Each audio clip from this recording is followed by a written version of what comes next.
Hola de nuevo, Naseros, ya estamos de vuelta, ya me conocéis, yo soy @macjosan en Twitter y este es el canal de YouTube del blog de Naseros. Hoy vamos a ver el tercer vídeo sobre aprovisionamiento, overprovisioning o sobredotación. Como ya sabéis de los dos primeros vídeos lo podemos llamar de cualquiera de las tres maneras.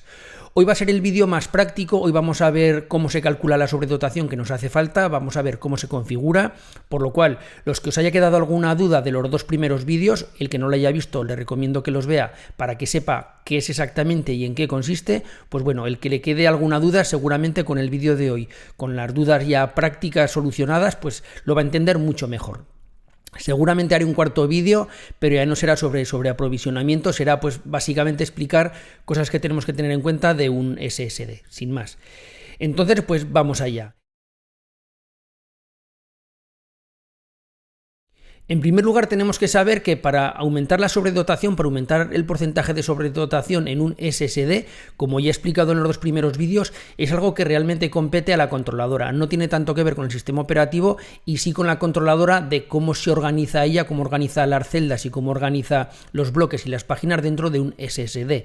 Por lo cual, la manera de configurar la sobredotación dentro de un SSD será a través de un programa que conecte con el SSD y que a la controladora le diga, oye, a partir de ahora quiero este porcentaje de sobredotación. Por lo cual, se hará de distinta manera en cada sistema operativo y además no todos firmwares, por decirlo de alguna manera, o no todas unidades SSD de todas marcas es posible modificarlo. Hay algunas que vienen con una sobredotación fija, generalmente suele ser del 7% y luego ya en unas podremos modificarlo y en otros no. En la manera más sencilla de hacerlo es en Windows, porque es el sistema mayoritario. Entonces, cada fabricante tiene un software, vamos a llamarlo así, que tú lo abres en tu Windows y lo que haces es, pues bueno, acceder al SSD y poder modificar ahí lo que sería el porcentaje de sobredotación. Aparte de este programa poder hacer esto, pues como es lógico, puedes monitorizar la temperatura, puedes hacer un montón de cosas, puedes activar o desactivar el trim, bueno, ya cada software y cada programa lo hace de una manera. Aquí tenemos, por ejemplo, Magician de Samsung, también podemos configurar pues para activar y desactivar el trim, ver la temperatura, bueno, las distintas configuraciones que tiene un SSD. Magician no permite calcular el sobreaprovisionamiento como sí que permiten los NAS de QNAP, eso lo veremos más adelante. Aquí tenemos Western Digital con SSD Dashboard y aquí tenemos la web de Kingston con unos SSDs especialmente preparados pues para alto rendimiento y para data centers. Y aquí lo que ocurre es que directamente ya viene configurado con distinto sobreaprovisionamiento de fábrica. Como podemos ver tenemos el DC500R y el DC500M.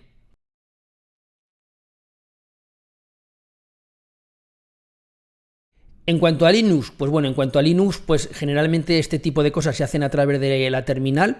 No le tengáis miedo a los que no hayáis manejado terminal, es cuestión de meterse en YouTube o meterse en Google y buscar información y teclear unos comandos y ya está. No sé yo si algún día pues haré un vídeo para hacerlo en Linux, pero bueno, desde aquí lanzo el guante para todos estos blogs especializados en Linux, pues que lo expliquen. Se llama HDParm y bueno, pues con unos comandos de terminal se puede hacer. Y luego ya llegamos al caso de Mac OS o OS 10, como lo queréis decir, ahora se llama Mac OS o Mac OS. Entonces aquí sí que no lo podemos hacer. Me imagino que de cara a la terminal, porque al fin y al cabo Mac OS es un Unix, bueno, pues yo creo que de cara a hacerlo con una terminal se podrá hacer, yo no he probado porque mis Mac tienen unos SSDs muy pequeños, de muy poco tamaño, ya sabéis que Apple en cuanto al tamaño del almacenamiento interno es bastante rácano, por lo cual no le puedo dar una mayor sobredotación porque ya me quedaría sin espacio, ya de por sí voy bastante justo, pues si encima le aumento la sobredotación, pues bueno, no, para mí no es viable. Entonces me imagino que a través de terminal se podrá hacer, no lo he mirado, y aparte tened en cuenta que los SSDs en Apple son un poquito distintos, utilizan unos SSDs privativos o propietarios, como lo queréis decir, aunque se los fabrica generalmente Samsung, pues bueno, tiene un tipo de conectores y la manera en la que tiene de trabajar es un poquito distinta, por eso generalmente tiene un rendimiento más alto que la competencia. Y bueno, no tengo claro, os digo que no lo he mirado, no tengo claro que en Mac, en Apple se pueda modificar. Ahora vamos al caso práctico, vamos a ver cómo se calcula y vamos a ver cómo se configura. Yo lo voy a hacer en un NAS de QNAP básicamente porque en un principio iba a hacer un único vídeo explicando la sobredotación en QNAP, pero claro, lo que os expliqué, me daba cuenta que no se podía explicar sin explicar qué es la sobredotación. Entonces lo voy a hacer ahí básicamente porque la sobredotación en QNAP está muy conseguida, está muy bien hecha, tiene unas maneras de calcular el porcentaje que nos hace falta, como ahora vais a ver, muy buena, y luego la configuración, pues bueno, es una interfaz muy sencilla de configurar y muy intuitiva. Entonces lo voy a hacer en QNAP básicamente para que entendáis cómo se hace. Como he dicho antes, luego ya dependiendo del sistema operativo y dependiendo de la marca, se hará de una manera o se hará de otra, pero bueno, si ya entendéis los conceptos, ya cada cual es que lo haga pues conforme a su sistema operativo y su marca. Así pues, vamos a QNAP, vamos a ver cómo se hace y nos vemos luego. Esta sería la interfaz de un NAS, en concreto un TS332X, y esta es la aplicación que se utiliza para gestionar el almacenamiento. La abrimos y aquí lo tenemos, sobre aprovisionamiento SSD. Aquí nos explica en qué consiste y aquí tenemos propiamente la herramienta para crearlo. Lo abrimos y aquí tendríamos para crear una prueba y aquí para ver un informe. Vamos a los informes que ya he realizado yo. Aquí he realizado varios test de sobreaprovisionamiento en distintas unidades y con distintos RAID. Y ahora vamos a ver, por ejemplo, esta prueba realizada en este Samsung, es un SSD 850 Evo, y vamos a ver el informe. Aquí lo tenemos, lo voy a poner en grande. Entonces, ¿qué es lo que tenemos aquí? En primer lugar, aquí los datos, pues que es un modelo de NAS TS332 y el modelo de disco, y que es un tipo de RAID simple, es decir, es un disco suelto, para que me entendáis los que no entendáis de RAID. Vamos a ver primero esto de aquí. Aquí, como podemos ver, tenemos los distintos sobreaprovisionamientos que van del 0 al 60%. Esto se puede configurar. Si no queremos que la haga hasta el 60, podemos configurar lo que la haga solo hasta el 30, hasta el 40. Aquí tenemos los colores de las gráficas y, como ya he explicado, en función del sobreaprovisionamiento tendremos mayor o menor cantidad de espacio disponible por el usuario. Vamos a ver esta gráfica de aquí abajo. Aquí tenemos los IOPS, es decir, Input Output per Second, es decir, lo que serían las entradas y salidas por segundo. Y aquí la cantidad de sobreaprovisionamiento. Como podemos ver, con un sobreaprovisionamiento del 0% tenemos 8.500 IOPS, 8.500 entradas y salidas. Con un 10% ya pasamos de los 8.500 a casi 18.000. En la gráfica ya se ve, y si no lo podremos ver aquí también. Lo mismo nos ocurriría con el 20%, con el 20% de sobreaprovisionamiento estaríamos en 31, con el 30% estaríamos en 37.800, pero ¿qué ocurre? Que cuando nos vamos ahora al 40, como vemos del 40 al 30, perdemos un 10% de espacio efectivo de almacenamiento, pero realmente aquí ganamos muy poquito. Y lo mismo nos ocurriría del 40 al 50 y del 50 al 60. Básicamente, del 40 al 60 ganamos nada, de 40.000 a 39.000. Por lo cual, ¿qué es lo más lógico? Lo más lógico que nos movamos en esta zona de aquí, entre el 20 y el 30. Ya en función de las necesidades de cada uno, puede coger el 30, puede coger el 20. Yo seguramente me cogería el 30 o me iría a una cifra intermedia, a un 25%. Y aquí, si nosotros tuviéramos claro cuáles son nuestras necesidades, porque hemos calculado, por ejemplo, una base de datos, la cantidad de entradas y salidas que nos hacen falta, imaginad que nos hicieran falta 25.000, pues bueno, le ponemos la cifra y nos dice que para 25.000 entradas y salidas nos hace falta una sobredotación del 15%. Aquí está. Yo creo que con esto ha quedado bastante claro, pero ahora vamos a reforzarlo con esta gráfica de aquí, que también es muy significativa. Aquí tenemos la relación de entradas y salidas con los datos escritos. Aquí tenemos las entradas y salidas, que va hasta 40.000, y aquí los datos escritos hasta 220 gigas. Voy a ponerlo esto, la escala más grande, que lo vamos a ver mejor. ¿Y qué es lo que tenemos aquí? Aquí tenemos la escala de colores y, como podemos ver, si nosotros empezamos a escribir, cuando vamos escribiendo los primeros gigas, da igual el sobreaprovisionamiento. ¿Por qué? Por lo que os expliqué en los primeros vídeos, en los dos primeros vídeos. El sistema tiene suficientes páginas libres como para ir escribiendo, por lo cual no tiene ningún problema. Puede ir escribiendo y la velocidad da igual el aprovisionamiento que tengamos. Pero ¿qué ocurre cuando llegamos a este punto de aquí? Cuando llegamos a más o menos aquí, a unos 7 GB, 6,92. ¿Qué ocurre? Que cuando no tenemos sobreaprovisionamiento es cuando tiene que empezar la controladora a borrar bloques, a mover páginas escritas de un sitio a otro, y como podemos ver, nos cae en picado de aquí a aquí, nos cae en picado los IOPS, las entradas y salidas. Pasamos casi de 40.000 a aquí, que nos vamos pues a 8.000, aquí lo tenéis. Sin embargo, el resto de las unidades con sobreaprovisionamiento más alto, como podéis ver, es bastante igual lo que es el número de entradas y salidas, rondan las 40.000. Si seguimos escribiendo datos y nos venimos aquí, ¿qué ocurre? Que aquí, en esta zona, ya empiezan a caer los del 20 y los del 10%. Y aquí, cuando llevamos 23 gigas escritos, en el sobreaprovisionamiento 0, los IOPS están en 8.500 y ahí tenéis el resto. ¿Veis? Hay bastante diferencia. Y conforme más nos vamos alejando, lo mismo. Observad que esta parte de aquí arriba, básicamente entre el 40 y el 60% de sobreaprovisionamiento, tenemos una diferencia de rendimiento pues muy similar. No vale la pena. Vamos a modificar este. Ahora vamos a medir los IOPS por tiempo, por hora. Lo mismo, voy a hacer la escala de tiempo más grande para que lo veáis mejor. Aquí tenemos segundos y aquí tenemos entradas y salidas. Aún voy a hacerlo más grande que lo veremos mejor. Vale, aquí ocurriría lo mismo. En los primeros segundos, cuando se escriben los primeros datos, no hay ningún problema.